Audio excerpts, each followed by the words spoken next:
course, RRQ. Last pick is the Natan. Wow. All right.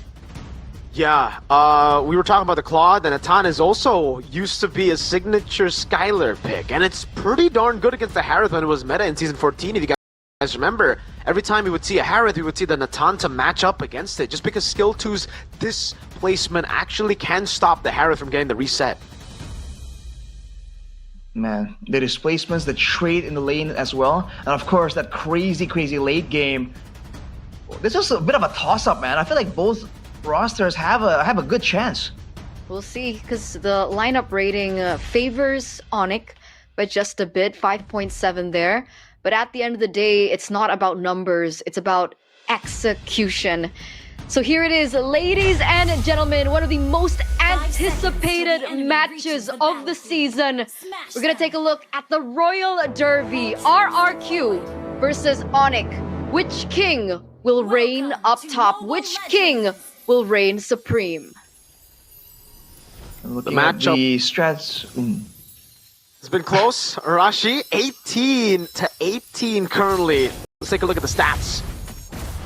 Yeah, the veteran against the young blood. When it comes to the engages, I think we're going to see plenty. But the fact that Edok is on a Grok, you're not as one-dimensional as the old Grok, but it really isn't a hero you would expect in the hands of Edok.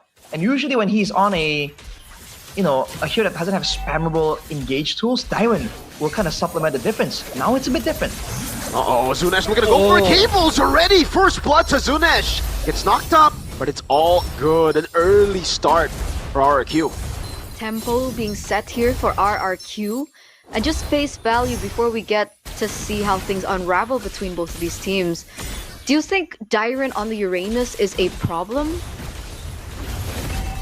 I think it's definitely going to be a problem, considering that Dyron, even before, right, there was a whole period in time where he was playing these sustained but aggressive heroes like the Hildas, to a degree the Gatot as well. He's really good at these heroes where you want to get in, get attention, and then get out again. So it's not a playstyle that he's unfamiliar with, but he needs to be careful.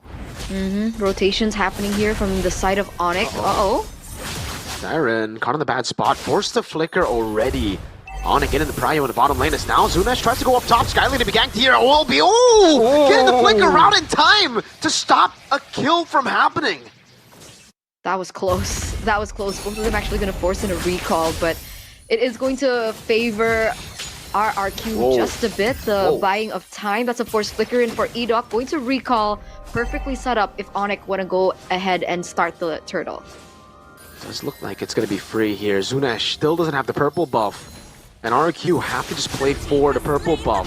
Because Onic still hasn't used the retry. Kai going to jump in together with Sans, popping a Crimson Beacon. Dyron pops in the Consecration and tries to run away. Over to the bottom lane he goes, but gets knocked up. And this should be a kill. Dyron clears the way before he gets taken out at least. But it's still a free kill and a turtle to Onic. Response from RRQ immediately.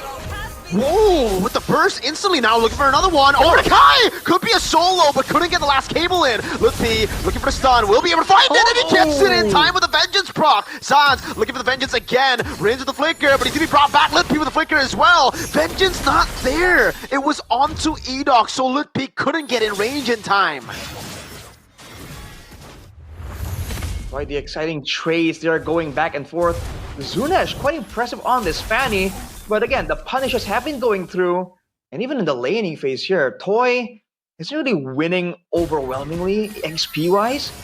But again, it's still a very even early game. But the bite back is definitely there. Wait a second, are they going to go into Edok here? Lift it up. Oh, Sans, no mana. Couldn't go for the follow. It'll just be the green camp here, threatened. Good knock up. A retry, and it's Zunesh who actually picks it up. Kai forced to go back into mid lane as Zunesh tries his best to keep up with the farm and is right now actually ahead, but I don't know how far ahead he will be after Kai clears his own bottom side jungle. Looking at the emblems here by Games Max, bargain hunter for both gold leaners, right?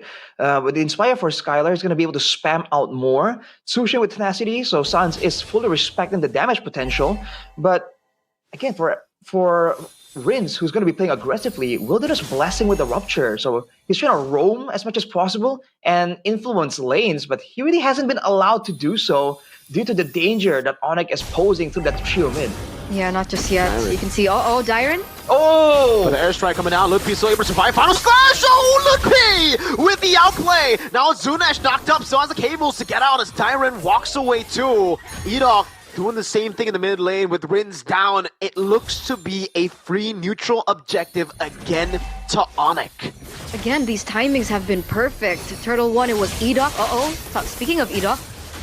Hold up, Zunash gonna push the play here. Lutpiii still in there, getting the shutdown there, but Kyrie's gonna win out the retreat battles. Edok walks up all the way, gets taken down by the man who was once his teammate, Skylar. Good shot down there from Zunash, but again, Onic are getting the better of RRQ when it comes down to the setups. It's Zunash on the cables though, whoa! Sans is so tanky. Hold up, flicker out from Skylar. Rin's already using the feathered airstrike. The entropy comes out too, and they don't get a turret with it. So much action here for the first 5 minutes of this Royal Derby. A lot of bite back from both of the teams. Sans, I think we looked at the emblems earlier on, right? And wait a second, Dyron? Kyrie and Lutpiii, do they really want to go for this? Turns out they just want to go for the control over the lanes, which will be taken out, no problem. They're actually going to feed that lane to Zunash. We're looking at the talents prediction as well in by GoPay. And it looks like, okay, only Limkocho and Arashi for Onic. Doesn't Ranger always go RRQ? He's a kingdom. Oh, Dyron. Oh, hold up, that's a knockup. Free Vengeance reset, final slash coming down, and will be Zunash going in all the way, but Kai is still there. Zunash taken down by the bird, and Kai gets it with the retry. Now jumps on Ida with a puncture. Will get the Thorn Rose on Rins, while Skylar deals with Edok. Rins, there's no way he can walk back up, and Atan will be able to get a trade on these. Kai, you can already see that aggression. Rins had to respect it. Tier 1 mid for Tier 1 top. That was a 2-for-3 trade in favor of Onic, right? Which essentially should be good for the Yellow Porcupines or the Sky Kings here. But the problem is, if they leave Toy untouched for too long, I think that could be a problem for Onic if they can't close this out early. Well, they do have the Lancelot and the Harith. Both can dive in and kind of zone Toy out. So it's dangerous against Onic in particular because they do have Keyboy to try and make the plays happen. But now again, Onic are very comfortable here, just contesting the areas around the mutual objective and forcing RRQ away. Turtle, 3 and 4, Onic, a perfect turtle in this first game here in the Royal Derby. Zunash going to be able to pick up that tower in the bottom side, so a little bit of a trade back for RRQ. Even with the perfect turtle, you can see that the gold lead is only at 1.8k for Onic. So there is still a moment in time that, let's say, Edok creates a perfect moment, which we have seen before create things like that. Two members locked in. Zunash able to go for it. He'll be able to get Keyboy with Lutpiii jumping with the final slash. Now Sans goes in, but it's going to be Lutpiii with a vengeance again in the back line. It's Skylar and Kai as again Lutpiii gets the constant resets from Sans to get the kill. It's 1 for 1. Keyboy from Dyron. Wall down. Sans going to be able to dash or flicker away rather. And it ends up being 1 for 1. It is going to be a roll for EXP though. RRQ, they're sacrificing Dyron a lot in these engagements. And to their credit, Toy and Zunash are doing fine. Oh! What a read from Lutpiii! And a bait from Skylar, holding in that position, getting the final slash, and the burst came through. Wow. That's the second time Onic made a perfect read on RRQ, because earlier, that's exactly what happened to Rins as well. By the time Rins opened up the feathered airstrike, he got caught immediately, and now look at the chase. Another wave, Toy getting a whole lot of damage placed on him. Already using the entropy. And look at the cut. Lutpiii has Flicker, might be going for it. Final slash the Flicker combo into the back line. Rins gonna be caught as well as Kai gets the Thorn Road. For the airstrike used, Lutpiii jumping back and forth, gets the resets again! And he gets the kill on Rins before he dies. Now it's Dyron thrown back to the fray. Zunash can only invade in the bottom side jungle as he cuts the wave in the mid lane. And now Onic will definitely definitely be looking to take the purple away from the Fanny. Lutpiii goes down, but at what price for RRQ? 3 members off the board, 2 of which are the important cores to the Kings of Kings. Lutpiii on Arlot has just been incredible. 636. There was a shutdown that happened earlier on, but it did not phase him. The fact that he's been able to open up these opportunities, create moments for his team has been intense, and it really goes to show the level that Onic has and the way that things have progressed. But look at this. See if they can actually CC and Zunesh coming in, but Kai too clean on the Retribution. Still, it's gonna be Keyboy zoning the back line right now, taking a whole lot of damage with Revitalize, and even the Cutthroat! He's baited everything away from RRQ as Kai deals with Edok. Good flicker out by Rins, but both the frontliners were left to die. Not enough damage available for RRQ. Fortunately for them, they forced the fight in there, and if the earlier sequence of events wasn't enough, you're seeing how Toy has to play this. There's so many ways for Onic to zone him out. Whether it's the Tsushin, whether it's the Zaman Force, or Final Slash, Toy is very vulnerable to literally almost anything. So they went in there, but they just don't have the damage, because Toy, I believe, went for the concentrated energy. He sacrificed a bit of that burst damage for sustain, and Onic are absolutely abusing it. And the problem is he kind of needs to, right? Like you mentioned, there's so much dive happening in play. Oh, 1v1 in the jungle. Kyrie versus Zunesh. Zunesh able to get out with just a little bit of health that he really does need to regenerate, because looks like it. Knock, knock, knock. The Lord is marching into the base of RRQ. Right. With this Natan in the picture, it's always the late game for RRQ, but again, Toy can only deal with so much. And we talked about the lack of crowd control on a team that has been so crowd control reliant like RRQ, and even Zunesh, who RRQ have kind of prioritized to try and get some more farm. Now he can't even split push safely. He's forced to go back again and again by Kyrie. It's scary, right? Because you think like with heroes like the Ling, like the Fanny, that you'd utilize it as plan Z to go and look for the splits and the side lanes. But oh, look at this. MPL ID X streamer by Good Day. It looks like it's Bekent. What's his name? General? Is it General Bekent? What's? Yeah, the General. Ah, yes. So if you guys want to watch MPLID from a different perspective, aka some screams, you guys can take a look at his live restreaming right now. He also has a distinct voice whenever he does his restream, man. I don't know what it is. You know, he does a weird voice, but hey, the Kingdom love it. Rashi loves it. Yeah. Rashi is It's the Kingdom. iconic. Part of it. It is a very iconic type of voice, but ooh, Zunesh, I want to be careful. Zooms out of there. Look at the rotation instantly after seeing Zunesh down there. They go for the cut. They were ready in case Zunesh really takes the bait. Oh, the burst from Skylar. That was one chrono and synchro vision on Dyron.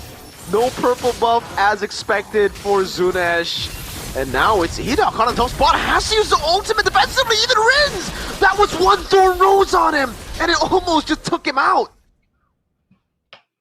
Way too much damage available to Onic right now. And again, it's all burst damage, so they have ways to delete Zunesh, Rins, and Toy. RRQ, they went for this composition, but Onic is one of the teams that are really good at abusing it, right? Waiting for that one moment.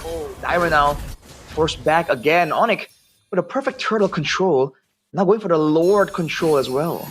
Kyrie level 15, so is Zunesh. There is a world where RRQ try to look for the steal, but they have to be careful with Lutpiii. Oh man, Rins again already using the Feather Airstrike. Now Dying to be caught in the glorious pathway, forced to back away again as Kai continues to hold on this. Zunesh looking for an angle already. Thorn Rose coming down. Kai gets knocked out, but he wins the red tree. Zunesh a bit late, gets the cutthroat and the kill on Keyboy as Dyron gets brought back by the final slash, but still has the flicker. Keyboy for Lord.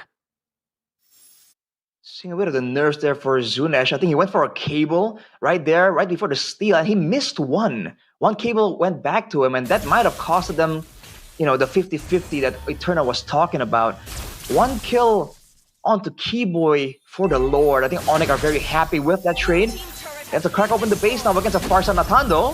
Uh-oh. Oh, that's a burst on Edok. Sounds picks up a Sky Piercer stack, and Skylar survives. Zunesh unable to dish out enough burst to take him down. Kai with a dash forward over to Rins, forcing the flicker out as that's Tyron lifted up.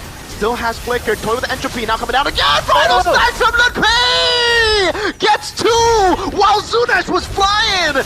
Toy and Zunesh, the 2 members who could have maybe prolonged the game, were taken out. Tyron should be lifted up now as Kai walks in with Phantom Execution and Sky Piercer stack over to Sans. Rins in the base, forced to watch, no even taken down in the base. 5-man knockup for Mr. Edok, but it doesn't matter.